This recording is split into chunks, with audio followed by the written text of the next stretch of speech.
Hai semua, kembali lagi bersama gua Ans. Oke, seperti biasa gua akan melanjutkan video gua sebelumnya tentang pembahasan kelanjutan anime Isekai wa Smartphone. Jadi sebelum nonton video gua ini, alangkah baiknya kalian tuh tonton terlebih dahulu video gua sebelumnya supaya ceritanya itu nyambung dan kalian tuh tidak ketinggalan informasi. Link ada di deskripsi atau kalian bisa langsung aja cek ke channel gua. Kalau sudah, sekarang kita nggak usah lama-lama lagi, mari kita langsung aja menuju ke inti videonya. Oke, let's go. Melanjutkan video sebelumnya, setelah rencana pembangunan jembatan disetujui oleh Raja Verzen kemudian mengajak Toya dan Raja Restia atau Reinhardt ke ruang koleksi pribadinya untuk menunjukkan atau memamerkan semua koleksi senjata yang dia punya. Berbagai senjata seperti pedang, tombak, busur panah, kapak, pedang besar, belati, katana, sabit, rantai dan masih banyak lagi tertata rapi di atas padelsa di sana dan berserakan di dinding. Semua senjata itu terbuat dari logam spesial dan sudah diperkuat atau di-enchant. Toya dan Raja Restia hanya bisa terdiam saja melihat semua koleksi itu. Raja Verzen lalu memperkenalkan sebuah kapak ke Toya dan Raja Restia yang berwarna merah. Setelah itu Raja Verzen mulai menceritakan sejarah dari kapak itu, yang dimana katanya 500 tahun yang lalu kapak itu dimiliki oleh seorang pahlawan bernama Bukram, si pendekar Dragon Slayer. Kapak itu sudah diperkuat dengan fireball dan menurut sejarahnya penguat itu sangat berguna bagi Bukram yang tidak bisa menggunakan sihir. Melihat tingkah lakunya Raja Verzen saat menceritakan sejarah kapak itu dan semua koleksinya, Toya pun kemudian bertanya ke Raja Verzen apakah dia itu suka sama senjata. Namun ternyata tidak, Raja Verzen itu tidak menyukai senjata, melainkan sejarah yang ada di senjata itu.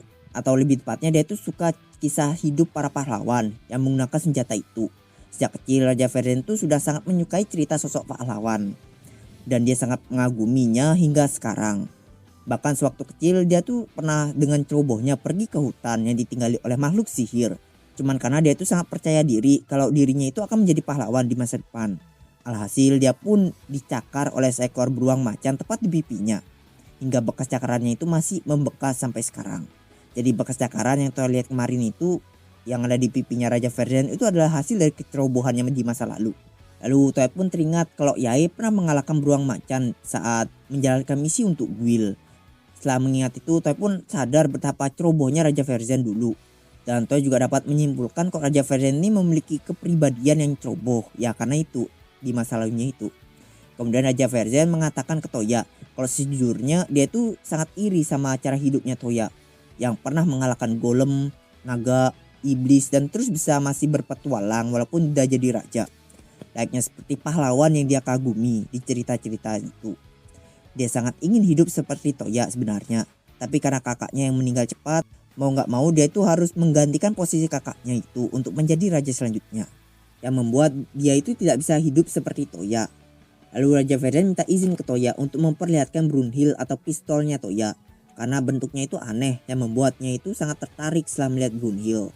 Karena dari awal Toya itu nggak ada niat untuk menyembunyikan tentang Brunhildnya, Toya pun mengizinkan Raja Verzen untuk melihatnya. Toya menunjukkan Brunhildnya ke Raja Verzen dan menjelaskan kepadanya nama dan kekuatan Brunhild. Bahkan Toya juga ngasih tahu kalau Brunhild itu juga bisa berubah bentuk. Untuk membuktikan itu, Toya merubah bentuk Brunhildnya menjadi blade mode tepat di depan Raja Verzen. Raja Verzen pun terkejut sampai-sampai matanya itu melotot melihat Brunhild itu berubah bentuk tiba-tiba. Lalu dia bertanya apakah benar Toya yang membuat Brunhild, karena dia masih belum percaya akan hal itu. Dan di sini Raja Restia meyakinkan Raja Verzen kalau Brunhild memang buatan Toya. Raja Restia bahkan ngasih tahu kalau pedang yang dia bawa sekarang itu adalah pedang buatannya Toya.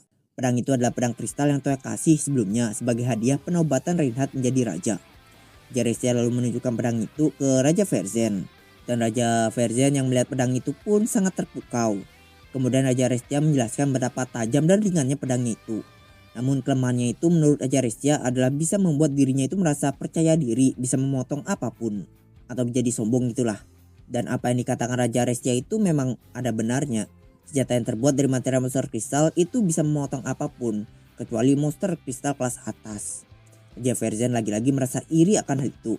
Dia mulai cemberut lalu dengan memanfaatkan kesempatan atau momen ini.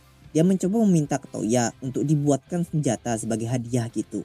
Karena material monster kristal itu sudah nggak rahasia lagi dan semua orang itu sudah banyak yang tahu. Toya pun bersedia untuk membuatkannya senjata dari material monster kristal. Paling-paling skenario terburuknya senjatanya akan jadi pajangan aja gitu. Toya menanyakan pada Raja Verzen dia tuh mau dibuatkan senjata apa. Raja Verzen pun berpikir sejenak. Lalu setelah beberapa saat kemudian dia pun meminta untuk dibuatkan sebuah pedang Gandalf. Lalu dia nanya apakah Toya bisa mengenchantnya. Toya pun menyanggupinya. Tapi Toya bilang kalau Toya itu nggak bisa ngasih banyak sihir. Soalnya bisa jadi ide yang buruk jika Toya itu nambah banyak sekali sihir penguat atau enchant. Apalagi sihir kuno. Bisa-bisa senjata itu menjadi senjata mematikan. Walaupun kekuatan sihir si pemakainya akan langsung habis hanya dalam sekali pakai saja. Tapi tetap saja itu berbahaya. Raja Verzen di sini minta agar pedangnya itu diperkuat dengan sihir yang bisa meniadakan atau menghilangkan keadaan abnormal. Seperti paralyze atau racun. Toya pun langsung kepikiran memberikan sihir recovery untuk penguatnya. Lalu untuk memastikannya lagi, Toya nanya apakah Raja Verzen yakin dengan itu. Raja Verzen pun menjawab ya. Kemudian dia minta agar lebar pedangnya itu bisa dibuat mirip seperti pedang Gandalf milik pahlawan pengembara 410 tahun yang lalu yang sekarang itu ia miliki sebagai koleksi. Raja Verzen pun menunjukkan pedang itu sebagai contoh. Jadi karena sudah ada contohnya, daripada ribet-ribet mungkin pikir Toya pun langsung menyalin pedang Gandalf itu. Toya mengeluarkan material monster kristalnya dari storage dan mulai membuat tiruan dari pedang itu dengan modeling. Toya juga tidak lupa memberikan emblem keluarga kerajaan Verzen di permukaan pedangnya. Setelah selesai, Toya mengenchantnya dengan sihir gravity untuk mengurangi beratnya dan recovery. Kemudian Toya meminta Raja Verzen untuk memeriksa beratnya. Dan menurut Raja Verzen itu terlalu ringan. Walaupun menurut Toya kalau senjata yang ringan itu bagus. Namun menurut Raja Verzen malah sebaliknya. Dia tidak menyukainya. Karena dia itu jadi nggak bisa merasakan sensasi dalam memegangnya. Jadi Toya pun menuruti keinginannya untuk menambahkan beratnya. Hingga akhirnya pedang Gandalf milik Raja Verzen pun selesai dibuat. Raja Verzen sangat suka dengan pedang Gandalf buatan Toya itu. Lalu Toya pun menjelaskan ke dia cara untuk mengaktifkan sihir atau penguat dari pedang itu. Atau sihir recovery di pedang itu. Raja Verzen hanya perlu memegang gagang pedangnya itu dan mengalirkan kekuatan sihirnya ke pedang itu. Maka sihir recovery yang ada di pedang itu pun akan langsung aktif.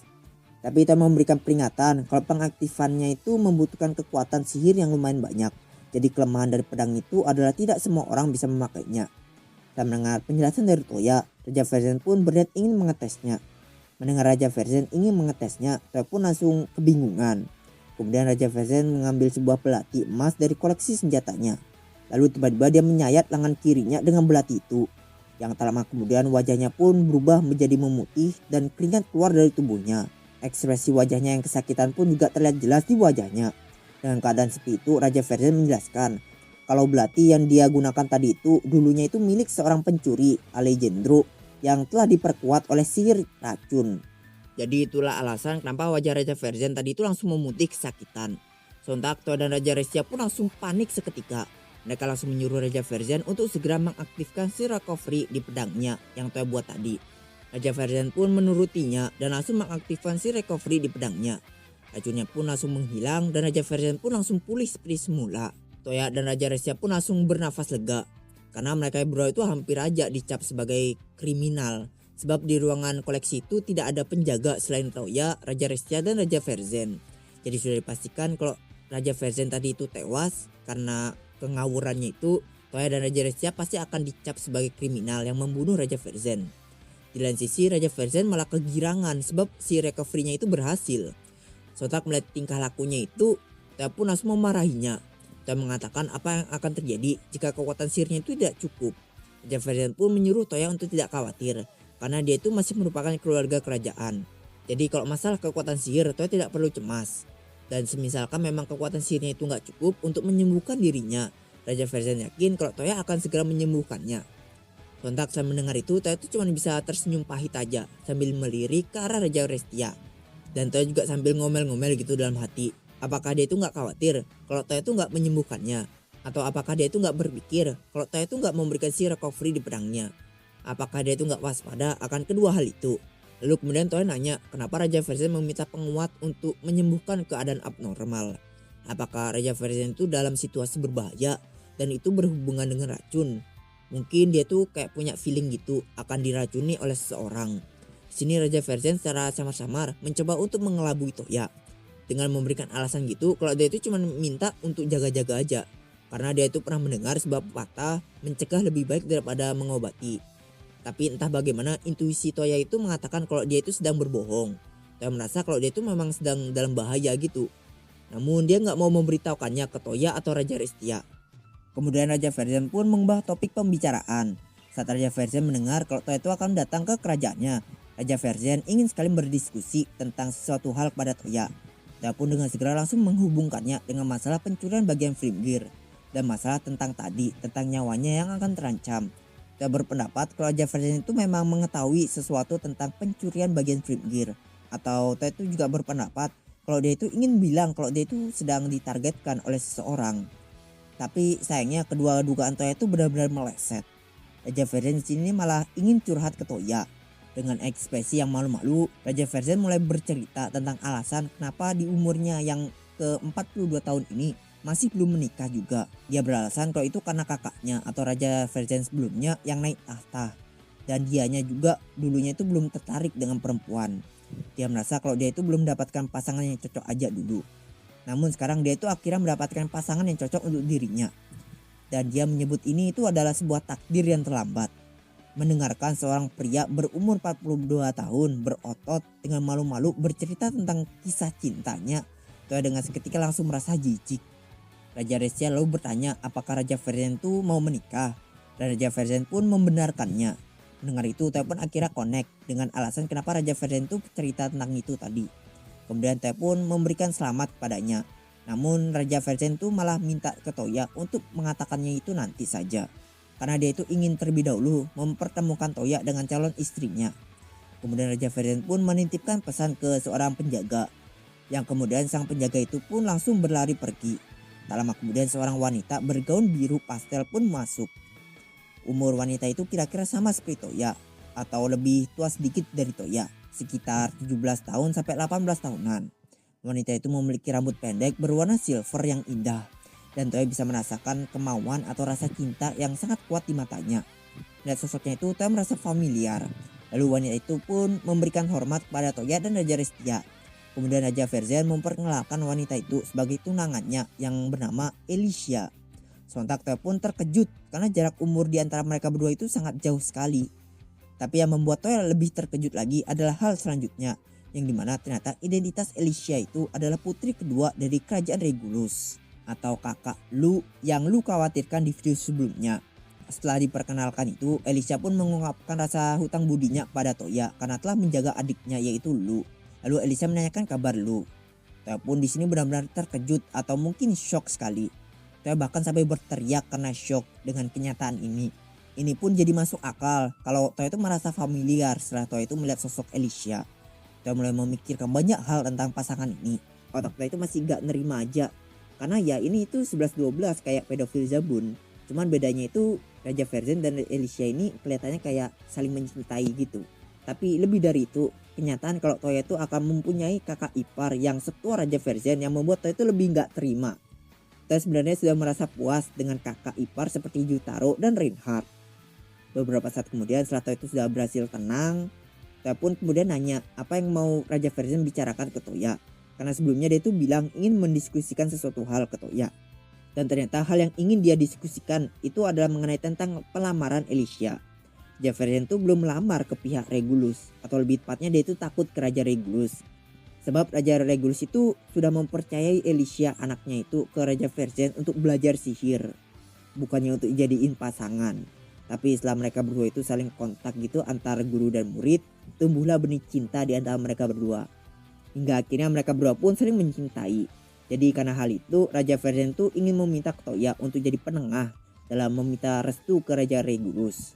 Toya pun mewajarkan rasa takut Raja Verzen itu.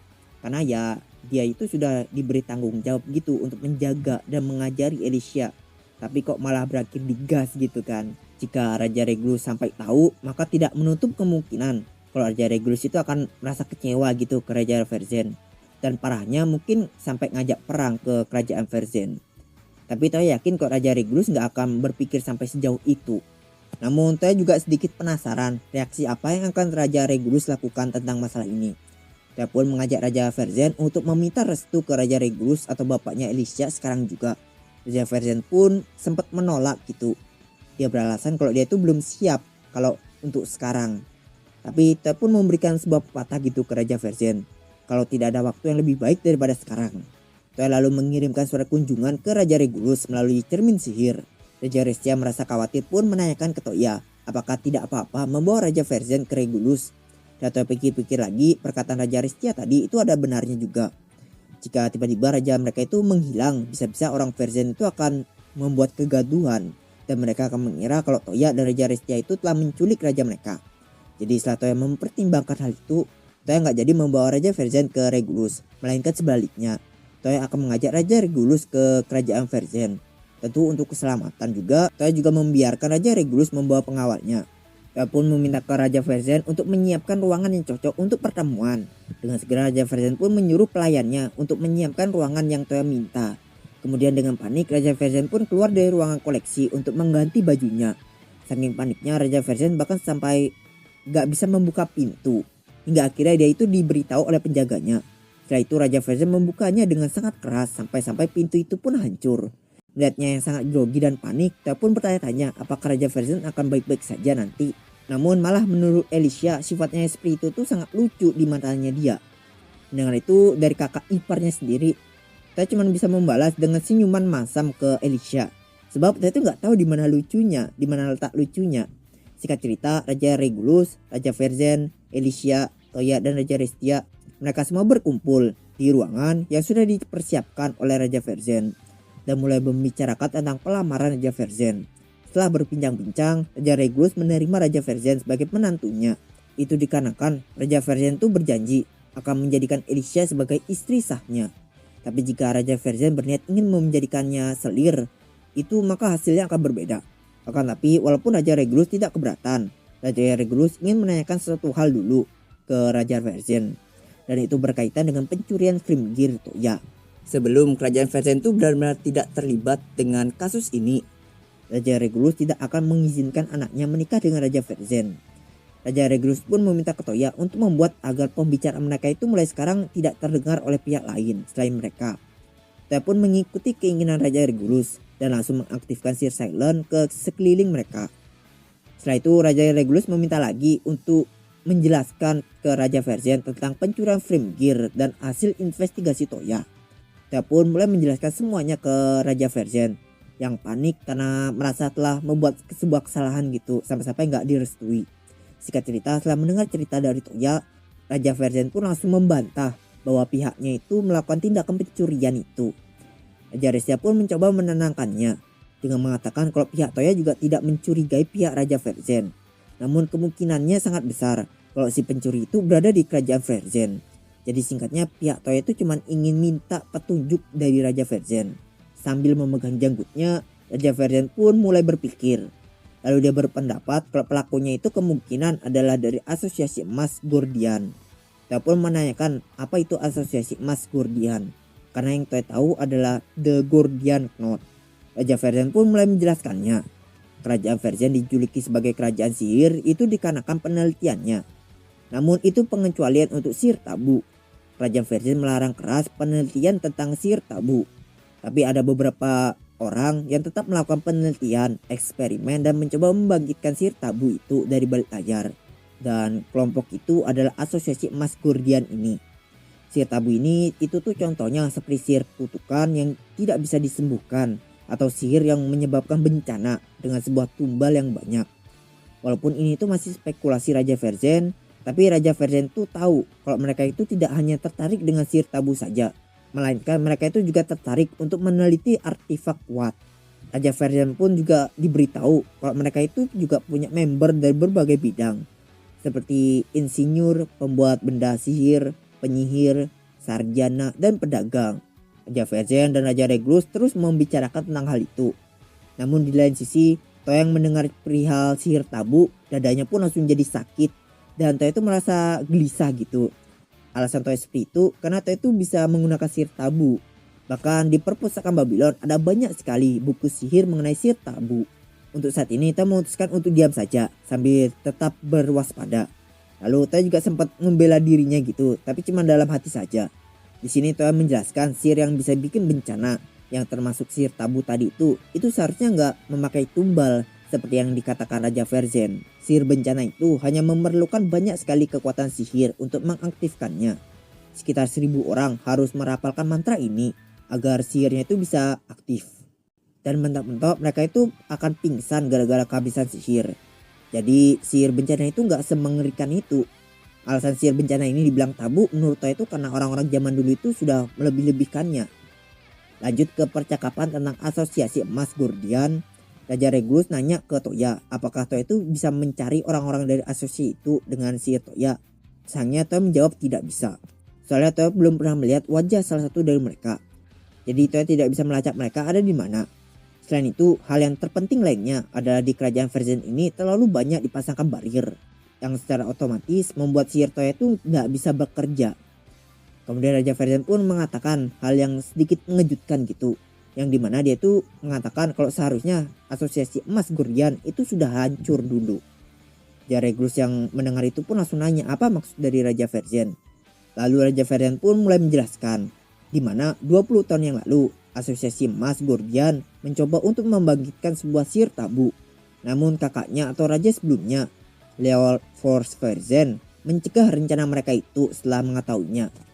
Akan tapi pas coba diringkus sendirian oleh raja sebelumnya, mereka tiba-tiba memutuskan untuk meledakkan diri mereka. Dan alhasil membuat kakaknya itu atau raja sebelumnya itu tewas. Jadi berita tentang Raja Verzen sebelumnya yang mati karena penelitian itu salah. Raja Restia yang mendengar itu pun langsung menanyakan alasan kenapa raja sebelumnya itu pergi sendirian. Saya pun memahami rasa penasaran Raja Restia. Karena ya kenapa juga kan raja sebelumnya itu berani maju sendirian ke sarang musuh yang lagi mencoba membangkitkan sihir tabu. Dan Raja Verzen pun menjelaskan itu karena ketua asosiasi emas Gordian adalah teman dekat kakaknya. Atau lebih tepatnya tangan kanannya sendiri. Raja Verzen sebelumnya tidak menyangka kalau tangan kanannya sendiri itu telah terlibat akan hal ini. Dengan rasa sedih, Raja Verzen cuma bisa berpendapat kalau kakaknya itu mungkin sedang mencoba untuk memberikan ceramah no jutsu ke temannya. Tapi karena ini bukan universe sebelah, jadi rencananya itu gagal dan berakhir merenggut nyawanya. Melihat Raja Verzen sedih, Alicia yang berada di sampingnya pun langsung merasa khawatir. Melihat itu, Toya pun jadi tahu betapa Alicia itu mencintai Raja Verzen. Namun otak Toya aja sih yang tetap masih melihat mereka itu berbeda. Malah otak Toya itu melihat mereka itu seperti seorang anak dan ayah. Lalu Raja Regulus menanyakan bukti atau atas dasar apa asosiasi emas Gordian ini bisa bangkit kembali. Dan Raja Verzen menjawab kalau dia itu mencurigai seseorang yang kemungkinan telah membangkitkan asosiasi emas Gordian. Dia adalah putra dari ketua asosiasi emas Gordian, Garland Goldi, yang bernama Galzel Goldi. Dan sayang sekali untuk video kali ini gue akhiri terlebih dahulu. Terima kasih karena telah menonton video ini. Jika ada salah kata bisa dibenarkan aja di kolom komentar seperti biasa. Lalu jangan lupa subnya. Oke, see you next video and Ah! Ah? Huh? Ah! Huh? Ah! Huh? Huh? Bye bye bye bye bye bye bye bye bye bye bye bye bye bye bye bye bye